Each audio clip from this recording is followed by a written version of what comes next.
quick gander at the pitch. What you expect? Yeah, I think from 2010 when I saw it, it might have had a little bit more grass on it this time. I remember it, but it could have just been 10 years in my head thinking there was no grass on it, so I don't really know. To be honest, 3 days out from a test match, I'm not really putting too much onus on what the wicket looks like. I actually won't really care what the wicket looks like even when we go into it. We all pretend we're experts in this game about the wicket, but we don't really know until we get out there. Do you know which one you're playing? I assume the one that looks quite bare, yeah. They're not going to give us a green one, I'll tell you that. When you say you're not worried about is that universal, or is that just when you come to a place like this because you just assume it's going to spin? It's universal, but I mean, you sort of have an idea in your head what the wicket's going to play like because you need to have some sort of game plan, but you can't be too fixed on that because, you know, if you go to Pakistan, where I thought Rawalpindi was going to break up a fair bit, it did in the rough areas, but down the middle of the track, it was a beautiful wicket. It was a really dry wicket, it didn't break up. So, you know, I was kind of wrong there. But then the other 2 wickets did break up, which I thought they were going to play that way. So you go in there with a game plan because you don't want to wait too long, you know, to enact your game plan. And then, you know, if you do that, you can be out sitting in the shed. So you do have certain game plan, but then also you need to just try to get as much information as you can as quickly as possible. So, you know, as I said, we don't, all cricketers pretend like we understand wickets and whatnot, but until you actually play on it, you don't really know.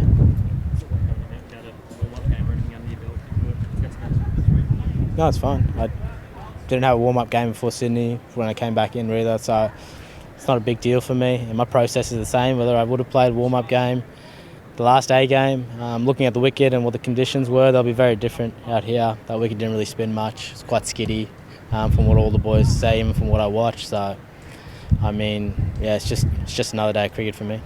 I mean, there's so much talk of potentially being a quick game. So can you, like, especially the tempo of the game, think too much about it before you get into the game, so you need to No.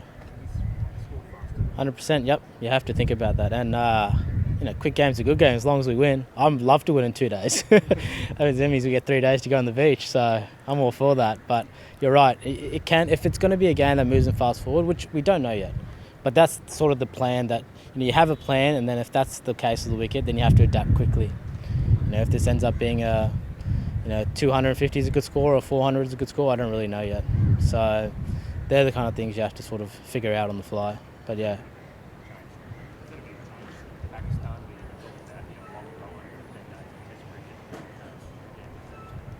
The Pakistan wickets are really good at the start, and then they broke up very quickly in the back end, especially for left-handers with the rough. With these wickets, I just feel like they're a bit more conducive rough from the very start. You normally get spin off the straight. Pakistan, the straight was pretty good. Yeah, so it's just Galle, last 2 test matches I played here too. In Sri Lanka in general, you normally get spin off straight, so it's a little bit different. Everyone's in the game. Doesn't matter if you're lefty or if you're righty, you're going to be spinning. So I think that's probably the biggest difference here. But at the end of the day, good cricket still wins games. You just have to back your plans.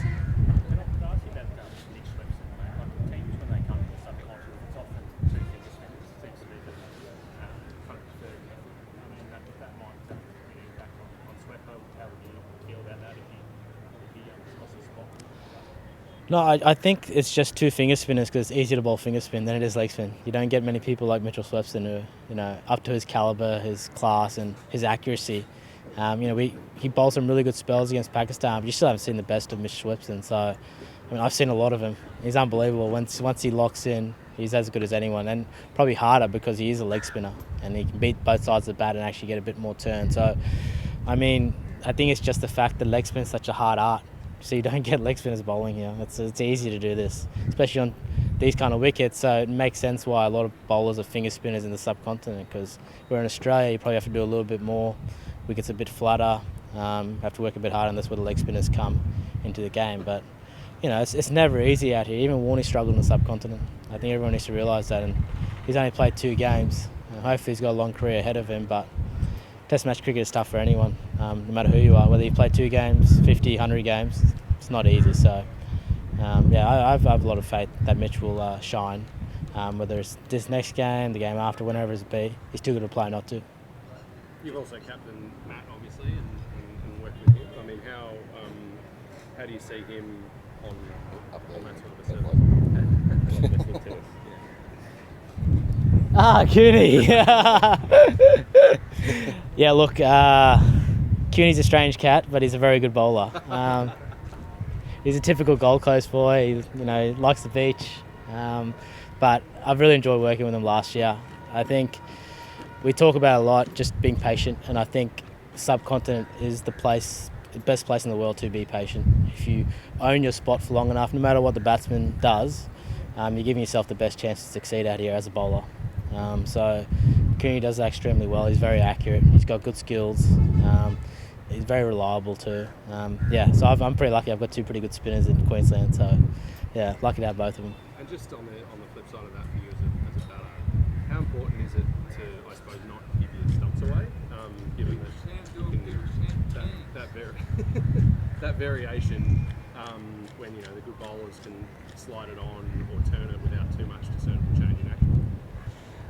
You can't protect everything. Yeah, I've learnt that the hard way. There's some balls are going to spin, some are going to go straight on. You got to decide which one you're going to try to protect. It's as simple as that. There's a little bit of luck involved when the wicket starts turning a lot, and a little bit of game plan in it too. So there's a bit of both. You have the right game plan, or you won't score runs.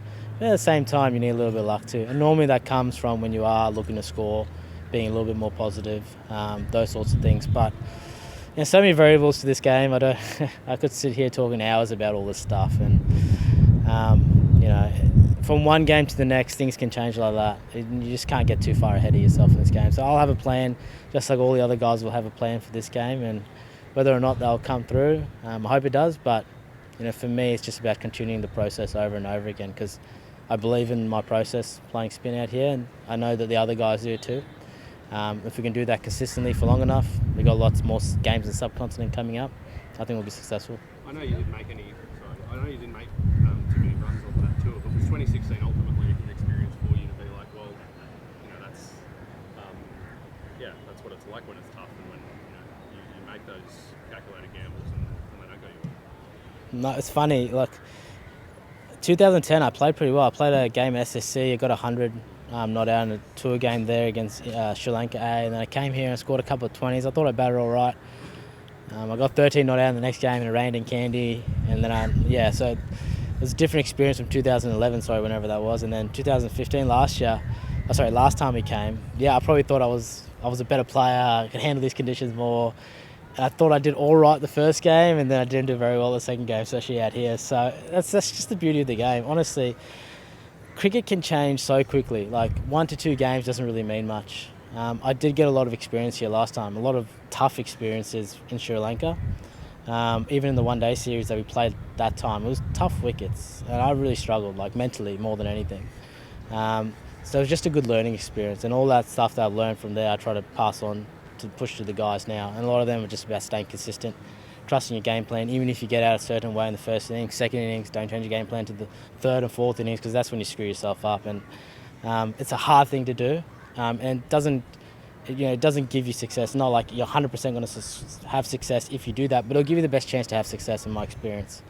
So they're the things I try to do. If I do that, hopefully I'll get some success, but if I don't, there's plenty of cricket to be had. I know the ups and downs of the game are very natural, so there's not much else you can do.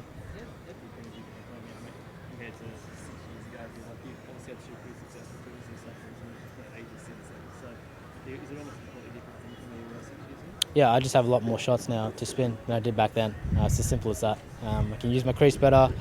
I can score at different parts of the ground. It's just about trying to make the best decisions now while I'm out in the middle. As I said, a little bit of luck's involved too. But at the same time, if I can do that for long enough, I'll think, I'll give myself the best chance to be successful. And probably 2015 and back then before, I was pretty good. I felt like in 2015 I was a very good player spinner in Australia. Where overseas, subcontinent, I still struggled. I still didn't feel like I just had enough options. So at least I have more options now. Whether or not they'll be successful, I'm not really sure. But I know I have more options to score, which is nice, because it's a tough place to be when you're in the middle and you're like, well, I don't know where to score here. It's a horrible place to be. Is that part of the venue for attack, like not letting bowlers get into rhythms and making sure that you are giving yourself plenty of options to do and score runs rather than just get points or whatever? 100%, yeah. Especially out here. In Australia, you can sit on a little bit because there's a lot of pace bowlers bowling, and you've got to respect the good ball, wait for them to come to you.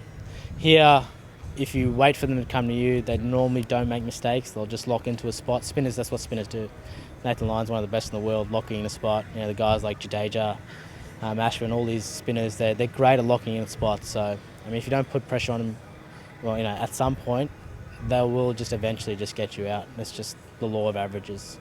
So yeah, it's definitely a big part of it. But being able to execute those skills are also, you know, being able to execute coming down, hitting sweep, reverse, whatever lap, whatever shots you have, you just have to execute it. So there's a lot that goes into it. It sounds really simple from the outside. It can be, and sometimes it's not. A lot of it's dictated by your mind. We'll have to finish up in a sec, guys. Sorry, just last question. About those plans, like, you know, you played spinning beyond the backfoot in Pakistan. Was that something that you kind of thought of while you were batting, or is that something you feel comfortable doing while just on these occasions? Yeah, I learned how to play off the back foot. In Australia, you're taught going forward, forward, forward. I had to learn how to play off the back foot. So now I can play off the front and the back. And honestly, it changes to the bowler. Every, like, one off spinner to the next. With someone like Nathan Lyon, I find it a bit harder going on the back foot because it's a lot faster through the air, gets a bit of bounce. I'd rather go on the front foot, it's just natural. Where some other spinners might be a bit slower, different. Honestly, it's just a feel thing. That I could try to tell you, but I'm just not that complicated. Maybe you need to ask Marnus, he's the complicated one out of us. So it's just pretty simple for me.